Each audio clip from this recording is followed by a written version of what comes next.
worship you. And you are waymaker, miracle worker, promise keeper, light in the darkness, my God, that is who you are. And you are waymaker, miracle worker, promise keeper, light in the darkness, my God, that is who you are. You are here.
start off with Reckless Love.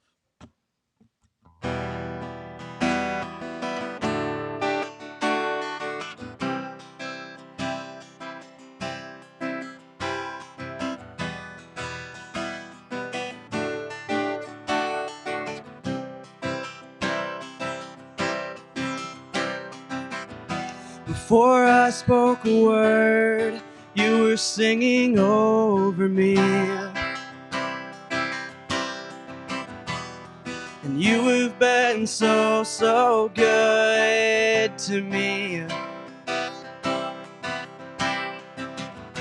Before I took a breath, you breathed your life in me. And you have been so, so kind to me. Oh, the overwhelming, never-ending, reckless love of God. Oh, it chases me down, fights till I'm found, leaves the 99. And I couldn't earn it, and I don't deserve it. Still, you give yourself away. Oh, the overwhelming, never-ending, reckless love of God. When I was your foe, still your love fought for me. And you have been so, so good to me. When I felt no worth, you paid it all for me. And you have been so, so kind to me. Oh, the overwhelming, never-ending, reckless love of God. Oh, it chases me down, fights till I'm found, leaves the 99. And I couldn't earn it, and I don't deserve it. Still, you give yourself away. Oh, the overwhelming, never-ending, reckless love of God. There's no shadow you won't light up, mountain you won't climb up, coming after me. There's no wall you won't kick down, lie you won't tear down, coming after me.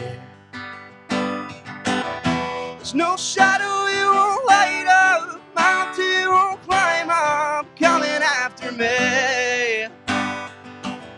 There's no wall you won't kick down, lie you won't tear down, coming after me.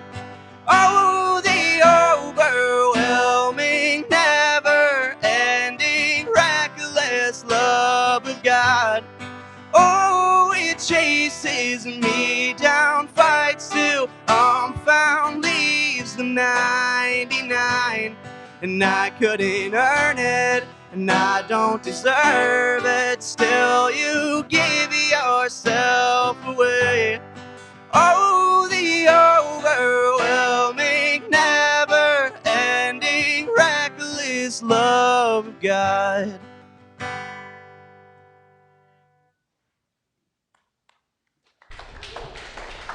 You guys can grab a seat. How you doing this morning?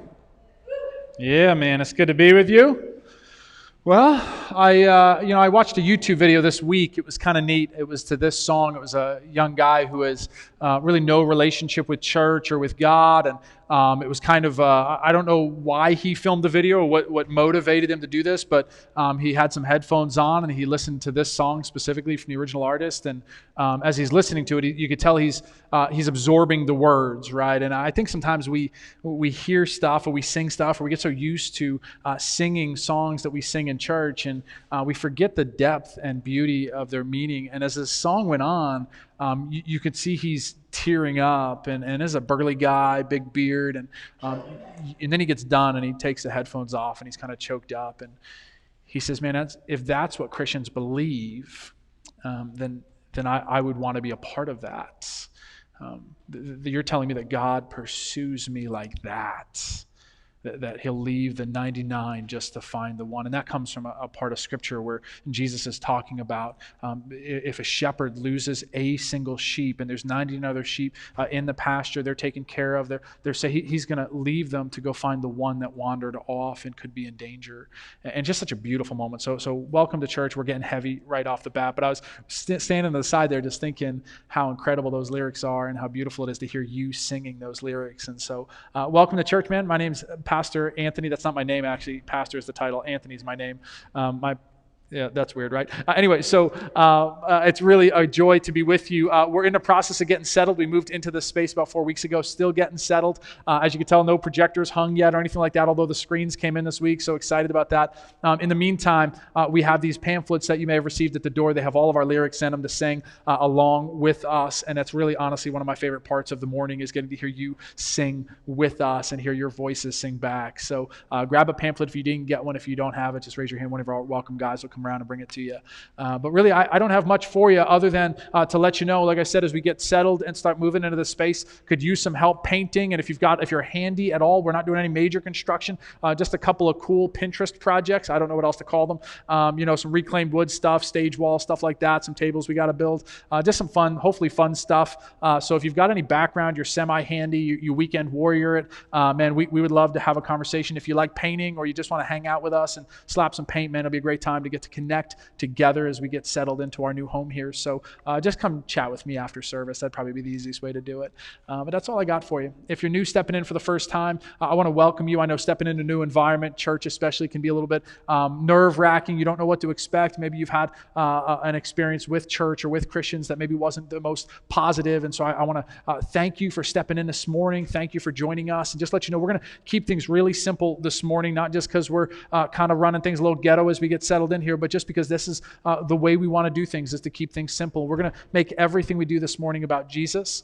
We're going to worship him in 3 very simple ways. We're going to sing to Jesus about who he is and what he's done for us. We're going to read from the Bible. We believe that God has spoken to us and revealed himself to us, his beauty, his work in the Bible. And so we're going to discover the person and work of Jesus today by walking through the scriptures. We've been in a series for the last handful of weeks in the book of Proverbs, wisdom literature, to bring wisdom to everyday life. And so I've been excited for this. It's an extremely practical series. At the same time, we're able to discover Jesus in the process. And then lastly, we worship Jesus in giving to support the mission he's called us to as a church. If you're new, we don't pass a plate, so breathe, exhale a little bit. Don't need to be nervous. There's a box over here and a box by the door. If you feel led to worship God with your giving, that's where and how we do it. We believe that's between you and God. And so, man, thank you for being here this morning. Why don't you go ahead and stand to your feet? We're going to continue to sing.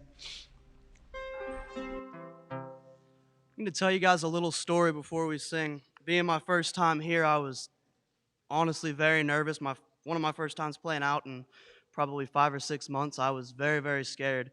So this next song, there's a line in it where it says, "My fear doesn't stand a chance when I stand in your love." You know, life is scary. There's a lot of ups and downs in life. You're going to go through trials and tribulations. You're going to be scared. But you know, when we have Jesus' love on our side, we have Jesus on our side, there's no reason to fear. Your fear doesn't stand a chance. Jesus has you.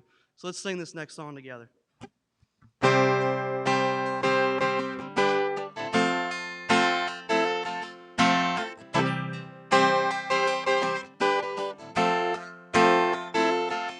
When darkness tries to roll over my bones, when sorrow comes to steal the joy I own, when brokenness and pain is all I know, oh, I won't be shaken. No, I won't be shaken. 'Cause my fear doesn't stand a chance when I stand in your love. No, my fear doesn't stand a chance when I stand in your love. My fear doesn't stand a chance when I stand in your love.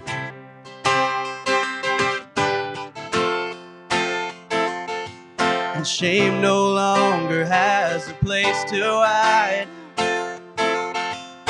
I am not a captive to the lies. I'm not afraid to leave my past behind. Oh, I won't be shaken. No, I won't be shaken. 'Cause my fear doesn't stand a chance when I stand in your love. My fear doesn't stand a chance when I stand in your love. My fear doesn't stand a chance when I stand in your love.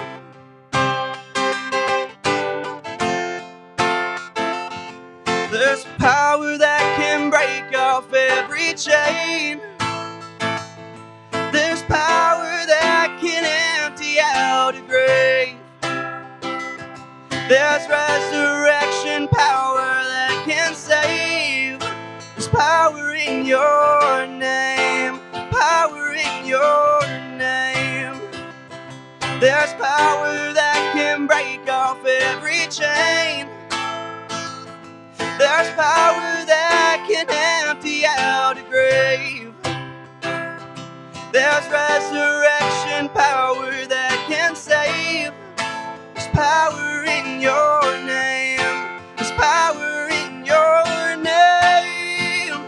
'Cause my fear doesn't stand a chance when I stand in your love. My fear doesn't stand a chance when I stand in your love. No, my fear doesn't stand a chance when I stand in your love. We're gonna sing that one more time. 'Cause my fear doesn't stand a chance when I stand in your love. My fear doesn't stand a chance when I stand in your love. My fear doesn't stand a chance when I stand in your love. Amen and amen. We're standing. What a powerful song. You know, I think songs are a gift from God. I think God uses songs to touch people's hearts sometimes. You know, we don't always get to hear God, but sometimes God uses people's lyrics in songs to speak to you and empower you, and that song empowers me. You been carrying a burden lately? Because I know I have. Everybody carries burdens from time to time. And you know, it can be really difficult when you're in that low spot of your life and you don't know what to do. This next song's called Run to the Father, and it's going to tell you exactly what to do.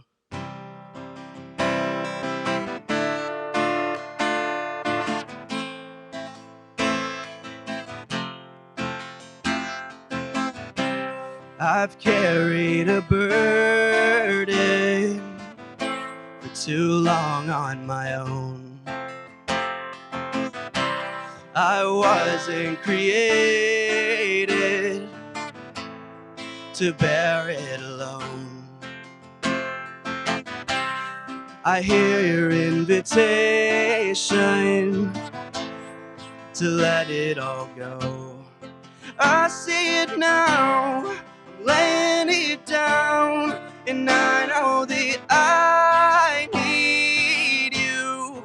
I run to the Father, I fall into grace. I'm done with the hiding, no reason to wait.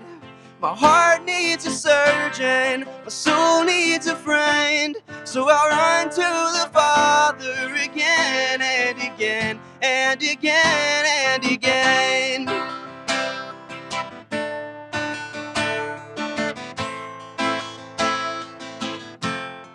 You saw my condition,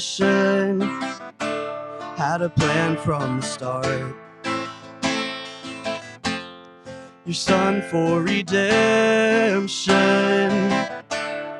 the price for my heart. I don't have a context, that kind of love. I don't understand, I can't comprehend. All I know is I need you. I run to the Father, I fall into grace. I'm done with the hiding, no reason to wait. My heart needs a surgeon, my soul needs a friend. So we'll run to the Father again and again and and again and again.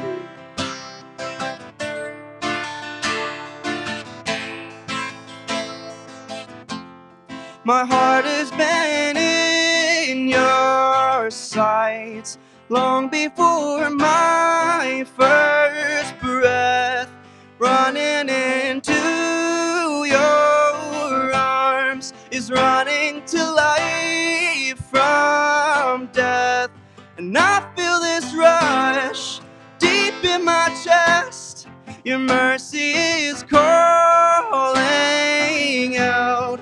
Just as I am, you pull me in, and I know I need you now. I run to the Father, I fall into grace. I'm done with the hiding, no reason to wait. My heart needs a surgeon, my soul needs a friend. So I run to the Father again and again. I run to the Father, I fall into grace. I'm done with the hiding, no reason to wait.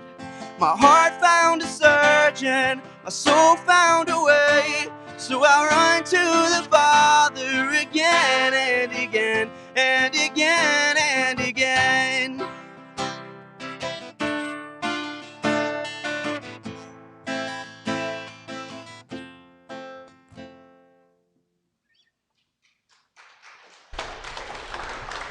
You guys can be seated, and if you guys would like to join in prayer with me, I'd like to lead a little small prayer here.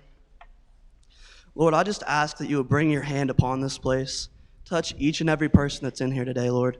I ask that you would, fulfill the needs and wants that they have, Lord. Everybody's going through something, and everybody needs your strength today, Lord. I ask that each person coming through here, the words that Anthony will speak will just resonate with their heart, and that they'll leave here feeling so recharged and refreshed in their spirit that they can't help but exclaim the good news that we have in Jesus Christ. In your name I pray, amen. All right. How you doing? You good? All right, thank you. It's a beautiful day. We had a cool thunderstorm Friday. Yeah? How many of you guys like thunderstorms? Yeah, half of you don't. Interesting. Are you afraid like it's going to rock your house? Amazingly, our kids slept through it. I don't know how that happened. The adults didn't, but the kids did. I felt like if it came at 6 o'clock, perfect time for Harry Potter marathon, 6 o'clock Friday, big thunderstorm. No, nobody. Okay.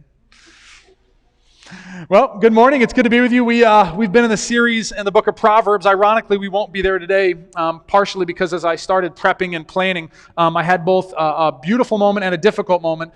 The beautiful moment is, as I started prepping and planning, my notes got away from me, and I wound up writing 2 sermons, not one, which means next week is going to be a piece of cake of a week. The tough part for me was the second half. The introduction will take us all day. So we're introing into next week, but it's good because we're going to lay some groundwork this morning that I think we desperately need to do. We've been in the book of Proverbs looking at the nature of wisdom as it applies to life. What is wisdom? How does it apply? What is it as it applies to life, the different nuances of life? And I'm looking forward as we got through kind of our first 3 weeks of kind of introing into this idea of wisdom, knowing we're going to step into another probably 4 or 5 weeks of more applicable, practical elements of life, and just looking how King Solomon, writes about these issues, things like finance, sexuality, marriage, parenting, and today we're going to get into work. Now, it's amazing. I didn't really think work was that in-depth of a topic, but Solomon spends a tremendous amount of time on this issue. There's so many nuances to the idea of work that I just, as I started getting in, I was like, man, this is going to take us into 2 weeks, partially because I think we need some framework, and then partially because Solomon's going to speak very directly to this idea. And so I think we come to work with a couple of different ideas. Some of you, you're stepping in today, you went to college for the very thing you wanted to do when you were 5 years old. You stepped into your dream job coming out of college, and you love waking up every Monday morning and going to work. You love what you do. Some of you, you wake up every day hating those 8+ hours in between when you get to leave the house and go back to your house and do the things that you want to do. Some of you, you can't stand your job and you absolutely hate your job. You feel like either it's someone at work that makes your life miserable. Some of you, you feel like your job has little value or meaning. You just feel like it's just a thing you do to get a paycheck. And so I know we come to this idea of work with all these different ideas about how we should feel about work. And there's probably no wrong way to feel. I mean, if you hate your job, there could be reasons why you hate your job. Maybe you've got a terrible boss. That's a reason to hate your job, right? And so I understand all of that and wanted to lay some groundwork for what work should be for us, what God created work to be. Because a lot of us, we have maybe an idea in our mind that one day when we die and we go to heaven, there'll be no work, right? You're going to wake up and every tree in your garden will just bear fruit. There will be no tilling of the soil. There'll be no blisters on your hands. And some of that is true, but Scripture is very clear that there's actually work in heaven. Now, there probably won't be blisters on your hands. You probably won't have muscle fatigue, but there's actually work to be done. In fact, work was introduced into the world long before sin and darkness and brokenness came into the world. God begins the story of all that is. In fact, the very beginning of the Christian Bible, the narrative of how everything came to be begins with God at work. And so that's where we're going to start today. We're going to start in a book called Genesis, which just simply means the beginnings. And so if you're new to church and you don't know much about the Bible, that's okay. We're going to take it slow today. We're going to step into this and I'll lay some groundwork for you. And so the very beginning of the Christian Bible begins with God himself creating. There seems to be this nothingness, this idea of chaos. There's a disorder. And then God steps in and begins to speak. And God's word is so powerful that it creates. And as he speaks, it brings about order and beauty. And that's what we see. God begins the story, the narrative, by just existing himself. He's not a created being. He wasn't made by anybody. He just has existed always and forever. And he speaks. And that begins the story of creation. He says, let there be light. And then for 6 consecutive days, he begins to create. And each day that precedes, he creates something new. He creates the light and separates it from the darkness. He creates the heavens and the waters. He creates the birds and the animals. And he creates all of these different things. And then on the 6th day, it seems like the story somewhat slows down. Because on the 6th day, he creates man. And he does this creation a little bit different than he does everything else. You see, he spoke everything else into existence. But with man, it's almost as though God bent down into the dust and began to form mankind with his own hands out of the dust. This is a very personal and intimate process as he creates and shapes you and I. And then we're told that on the 7th day, God rested. This is what it says at the end of this narrative.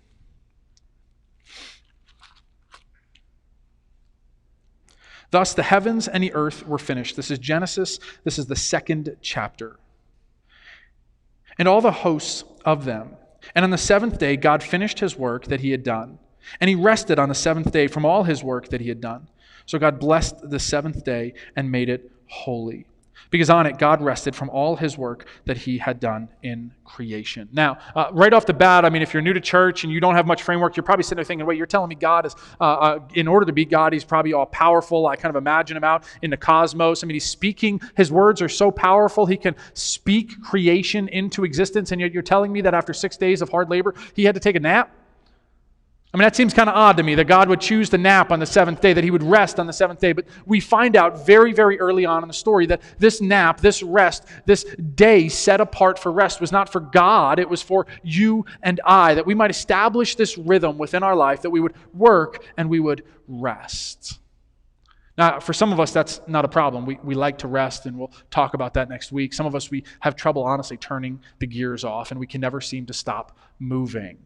We can't stop moving during the week. Some of us, we can't stop moving at church, right? I mean, we're still a new church getting things established, so there's a little bit of extra work on the front end, on the front lift. But some of us, we've been in church for a long, long time, and we find ourselves in 5, 6, 7, 10 ministries. Every night of the week, we're doing something at the church, and while it's noble work, we are almost afraid to rest for fear that we would be left alone with ourselves, trapped in our mind, having to face the many questions that life has brought our way. But it's interesting to me because before anything happens, anything negative, anything bad, before darkness, brokenness, sin enter the world, there's this picture of God doing this thing called work. This is not a message about Sabbath or rest. I'm not sure I've got it carved out in this series, but the inverse of rest is work. And we find out that this work that God is doing each and every day, he finishes his day, he looks at what he's done, and he says, that is good. And then when he creates mankind, he gives him this important purpose. In chapter 2, after he's created mankind, I think I covered it with my notes. Oh, no, I didn't. Here we go. In chapter 1, before we get to God's rest, he gives mankind a commissioning, a purpose, a job to do. He says this after creating Adam and Eve. It says, and God blessed them, and God said to them, be fruitful and multiply, fill the earth and subdue it. Have dominion or authority over the fish of the sea and over the birds of the heavens and over every living thing that moves on the earth. And God said, behold, I have given you every plant yielding seed that is on the face of the earth, and every tree and seed in its fruit. You shall have them for food. And so every beast of the earth, and to every bird of the heavens, and to everything that creeps on the earth, everything that has breath of life, I have given every green plant for food. And it was so. And so God gives this to Adam and Eve, and he tells them to go and be fruitful and multiply. Basically, this idea of cultivating the earth. And so where the story begins is with this couple, Adam and Eve. And they're placed in this place called the Garden of Eden, right? And so if you have no church background, maybe you're familiar with an idea like Eden. Maybe it's something you've heard in pop culture. Maybe it's something you've come across at some point in your life. But this idea of Eden was this perfect place. It was fully cultivated, fully gardened. It was beautiful, beautiful. And outside the walls of Eden, outside this perfect garden that God had placed Adam and Eve in, where the trees were already bearing fruit, where the gardens were already tended, where there was no weeds to weed, God says, go out into the unknown, go out into the wild, and I want you to tame it. You have dominion over all the earth, over all the creeping things. You've been placed in a hierarchical order over them, not to domineer over them or abuse them, but to cultivate and love them. He says, go make the rest of the world look like Eden. He gives this great commissioning, and he says, you're not going to be able to do it by yourself, so go be fruitful and multiply. Take more people who bear my image, who are made like I am, to create and to cultivate, to shape what has no form, and bring about renewal on this earth. And he really sends them out with this incredible mission to cultivate, and this is the foundation that we find for the purpose of work. That as God creates, he creates and invites us to create with him. And so across the history of the world, despite the fact that the world has broken and fractured, despite the fact that the world is no longer perfect as it was meant to be, and all of a sudden we see mankind carrying out the divine purpose, creating, cultivating, shaping. It's incredible. We can't help but to do it. Even those who have no foundation with God, with Jesus, with the Bible, will carry out this intrinsically because it's been so deeply wired into who you and I are that we cannot help but do it. Whether you're a stay-at-home mom and you're cultivating, shaping children, whether you've got a job in accounting and you're creating and cultivating and balancing budgets and bringing about a balance of debits and credits, making sure money is being spent where it should be. Whether you're in a blue-collar industry, swinging a hammer, digging ditches, plumbing, electrical, you're beautifying and bringing about. And there's no surprise here that the Bible begins with a garden. And by the time Jesus returns at the very end of this book, we just read the first 2 pages. On the very last 2 pages, what we find is humanity who has been reconciled to God in a new and beautiful place. But it's not a garden, it's a city. It's a city filled with human culture, every tribe, every tongue, every language, filled with every kind of music you could ever fathom. And some of that sounds really exciting for you. Some of you, you're like, man, I hate the music my kids listen to. Hate it. Well, I'm going to tell you something. Your parents hated your music too. Just saying. Just saying. They thought Journey was the devil music. Right? But at the end of the day, we see God unleashing humanity in creation and winding up at the end of the story in this beautiful city filled with the cultivation that has been created by mankind. Architecture, business, cities, art. It's been incredible.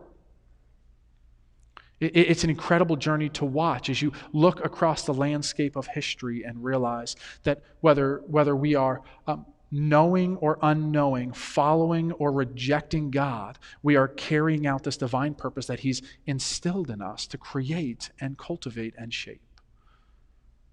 And so as you go off to work, and maybe you feel like, man, I don't have one of those kinds of exciting jobs. I'm not on the forefront of my industry. I'm not shaping and cultivating, creating. I go to work and do the same thing every day. I'm just carrying out a task. I punch a clock, I stamp this, I fill this in, I punch another one, I push that across my desk, another one comes in. Maybe you feel like your life is an assembly line and your work is such. Well, there's something even more intrinsically beautiful, I think, that comes out of this picture, is the incredible nature of how much God brings about peace and comfort and renewal and kindness to you and I through the process of building a people as they go and multiply, who would serve humanity and serve one another. So let me unpack that, right? I think we need to unpack that. I like breakfast. I like it a lot. It might be my favorite meal of the day. I think, in fact, if I was stranded on a desert island, I don't know how I'd get them there, but I think I could eat eggs every single day.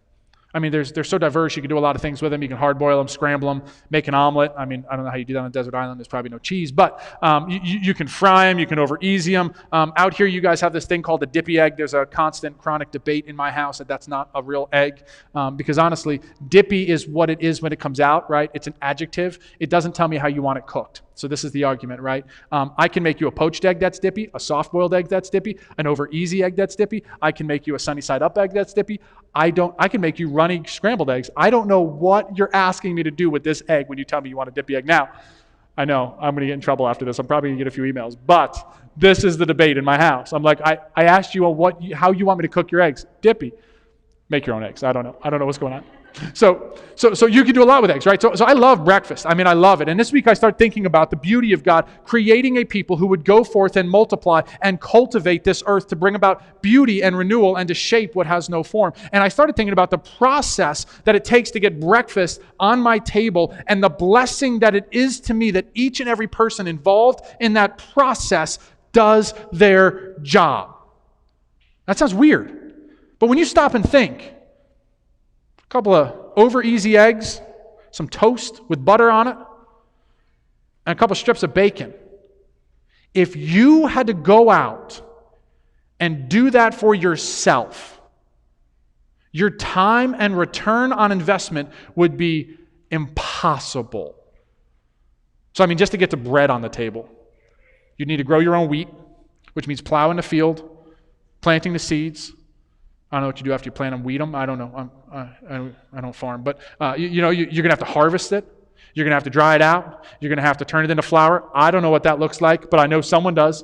You got to somehow turn that wheat into flour. Then you've got to go through the process of getting every other ingredient to bake your bread just so you can get a couple of slices of toast on your table. I mean, you can have chickens. I guess you could raise your own chickens, get your own fresh eggs. They might be the easiest part of this process. Bacon, I mean, you're raising your own hogs. Don't know what that's like. Just to get some scrambled eggs or some over easy eggs, some toast. I mean, if you want butter, you got to what? Get some cows, milk them every day. I just found out last year, was it last year, John, that there's two types of cows, eating cows and milking cows? I had no idea. I don't know, but there's a process to this. I'm like, John, why is that thing so skinny? You can't eat that. He's like, you don't eat that cow. You milk that cow. I'm like, I have no idea. Apparently we're not eating that cow. It's all bone. And so there's this process of just getting breakfast on the table. I did the math this week. It's like $1.20. $1.20 for you to get breakfast on the table. 2 eggs, 2 pieces of toast. I think it was 3 strips of bacon. I got generous on the bacon. $1.20. How much man hours would go in to just getting breakfast? We're not talking about anything more complex here. You got lunch, you got dinner. You've got refrigeration. Somebody had to build your fridge. If you had to do that yourself, create your own ice box, you mine an ore, I don't know, you mining ore, you figuring out the electrical components. I mean, seriously, if you're thinking about the process of all the hands that have gone in to the conveniences that you and I enjoy, there's been thousands of hands mining, building the chairs you're sitting on, right? All of the little conveniences you and I enjoy, from the car you drive to the phone you're going to play a game on later, or maybe now. I'm looking for you. To the breakfast. My son held up his tablet. I mean, there's all these people involved in the process. Now here's where this gets deep. This is God's goodness and His grace to you. And maybe you're here today and you hate God. Maybe you don't believe He exists. God, through shaping a people in the image of a God who creates, has sent us out to create and cultivate and sustain all of the multifaceted parts of our lives so that His goodness can be experienced through the hands of others in your life. Like that hit me like a ton of bricks this week. Sometimes we struggle to see God in our everyday life. We struggle to find God as we go to work, feeling like, what good am I doing? What is the purpose of what I'm doing? There's sometimes this thing that happens in the Christian world where we separate what's sacred and what's secular. And so we go to church and that's considered sacred. And we wake up in the morning and we read our Bible and that's sacred. But then we go to work and that's kind of secular. That's not part of my spiritual life. That's kind of this mundane thing I have to do to pay my bills. And there's nothing spiritual about the fact that I'm bagging groceries or digging ditches or going to an accounting firm. There's nothing spiritual about this part of my life, but I've compartmentalized these elements. So this is spiritual, this is not. And we kind of separate the two, but that's not how God designed it to work. He's saying everything that I've called you to do and called you to be is spiritual. All of it. There's this spiritual nuance, this beauty to God reaching into the lives of every single one of us to allow us to experience His goodness through the way He shaped and created this beautiful thing called work. We'll get into next week why work gets difficult, because I know it's not always beautiful. But before we get there, I felt like, man, we need this foundation to understand that work is designed for our good and the good of others. That there's work to do in heaven, cultivating and creating, continuing to shape, and that heaven's part of its beauty. First and foremost, its beauty is because God is present with us, but then part of the beauty of what God is putting on display for us is the way that this art and culture has birthed itself through humanity. All these tribes, all these cultures, all these different languages coming together to look at the beauty of what they are. Now, sin enters the world in chapter 3 and brings in some darkness. It fractures what God made beautiful, and now we've got glimpses of it. Every culture across the planet, and I don't just mean foreign nation cultures, I mean the culture I'm originally from in North Jersey is radically different than Central PA. There's beauty to both cultures, and there's brokenness in both cultures. Marlene and I used to travel out here a lot before we lived here. We'd come see her family and vacation as often as we could escape the smog for some fresh air. And we'd come out here, and it was about a 4-hour drive, and we'd spend so much of those drives talking about the different nuances of the cultures, how fascinating it was, both their strengths and some of their weaknesses. Let me give you an example. In North Jersey, it's very suburban. You watch Housewives of whatever. North Jersey has lots of elements. It's kind of two major cultures. You've got a very urban culture, and then you've got a very suburban culture. A lot of it is emanating from Manhattan. And so one of the things about suburban culture is they've got big fences up in their yards. They come home from work. They pull into their driveway, hit the button in their car. They go into their garage. They never talk or see their neighbors. In fact, we lived for almost 3 years, and despite having known my neighbors that we moved into the house next door from, despite knowing them from high school, they were a couple years older than me, but despite knowing them, we barely ever engaged. I don't think we ever once had dinner despite it being on our priority list. It just wasn't something we did, right? You didn't make eye contact with people. You did not enjoy running into people at any convenience store or anywhere. Like, you are in your own world. Please don't talk to me. This is my personal space. And they do their thing. Now, what was interesting about that culture was if they were very quick to admit fault if you could find it. If you could get past the plastic superficial surface, scratch down deep enough, they'd be like, okay, I need to go to a counselor. I need to get help. Getting there was difficult, very, very walls up, didn't want to talk, didn't want to go deep, just wanted to project an image of success and suburbia. Now, we come out here, and one of the things that I absolutely love about being out here is that people are very upfront about, hey man, I'm broken. I love that. I love that about this place. I love that we can come in here and just be regular people with junk and say, hey man, I need help. But here's one of the nuances that I discovered out here. Sometimes we celebrate dysfunction out here. Sometimes we go, I drink 7 nights a week and black out 3 of those. I'm not an alcoholic. Or it's okay. It's just okay. We own our dysfunction, but we're not owning it in a way that admits that it's wrong. We just own it and say, yeah, I have this dysfunction. I hate my spouse. Funny. And so it's interesting because there we couldn't find the dysfunction. You couldn't get past the plastic. And if you did, they'd quickly go to counseling. And here, there's sometimes we're very upfront about our dysfunction, but then sometimes it's hard to be willing to work on it.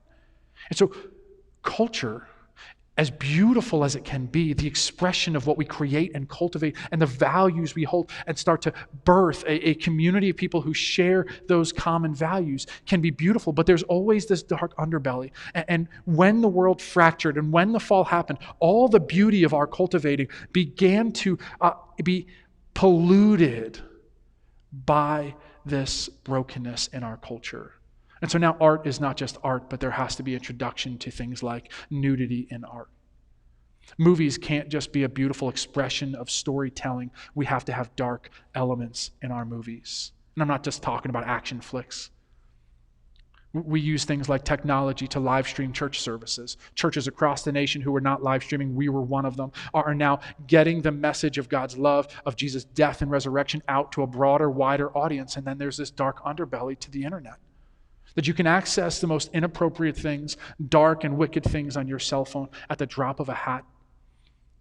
Right? So all of a sudden, this creation and this beauty that God has ushered into, because it was His design for us to create like He does, all of a sudden, when it becomes polluted, we create some beautiful things or some neutral things, and then we take those neutral things and we do beautiful things with them and perverse things with them. And work is affected by all of that. Some of us, we've walked into places where we feel like there's this beauty to our work, but it's been perverted by a bad boss, a lazy employee, or the industry itself has tremendous amounts of deceit and deception. Right? There's a couple of stereotypes. The used car salesman. I'm in the process of working on getting a website developed for another project, and I talked to a buddy of mine who's in that industry, and I said, man, I just feel like these guys are kind of messing around with us every day. They want to add something on or try to sell us on another feature. And he said, honestly, man, that's just the industry. That's how it works. They hook you with a good price, and then they try to bolt on all these other things. And so the industry in and of itself, something so beautiful, so exciting, so artistic in nature, as your front door portal to the World Wide Web, has become perverse because that just becomes standard industry practice. And some of you guys, as Christians, I've talked to some of you over lunch, and you're like, man, I just don't know how to survive in this industry because it's wrought with so much dishonesty and distrust. I mean, it happens. Sometimes the answer is you be the light in that place. Sometimes the answer is, yeah, that industry is just not a great place for you to be. But the sacred and secular divide, when we've subdivided and not begun to see our work as an expression of worship, an opportunity to carry out our God-given design,